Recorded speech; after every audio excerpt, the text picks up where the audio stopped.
No niin, nyt on 4. kävelypäivä ja mä lähdin tuossa aamusella tuolta Cool Mountainista ja on kävellyt melkein Ilfracombiin, joka on vain 8 kilometrin päässä suunnilleen tuosta Cool Mountainista.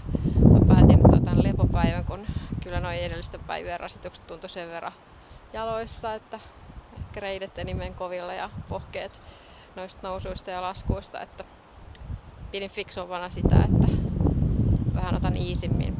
En ottanut kuitenkaan ihan täydellistä lepopäivää, vaan päätin, että mä kävelen tästä Ilfracombiin sen takia, että täältä on bussiyhteys kuitenkin tonne Cool Mountainiin, joten mä voin sitten huomenna tulla tänne Ilfracombiin takaisin ja jatkaa sitten Woolcombiin, joka on sitten tuolla seuraava etappi.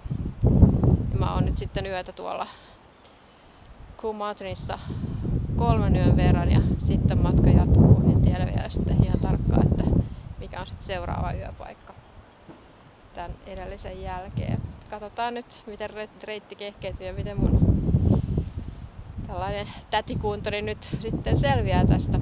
Kyllähän tää tiukille ottaa siis, kun on tasamaan kasvatti. Keski-Suomessa on kuitenkin vaan rajallisesti noita mäkiä, varsinkaan näin korkeuksille, niin ei ole ihan tottunut tarpomaan varsinkaan talviaikaan tällaista maastoa. Ja myönnän hyvin, että treenit jäi vähän liian vähille. Mutta tarkoitus täällä on kuitenkin jaksaa kulkea. Aika makeat maisemat. Tuolla on yksi Damien Hirstin veistos tuolla Ilfracombiin satamassa, minkä mä aion käydä katsomassa. Ja muuten otan sitten ihan löysästi.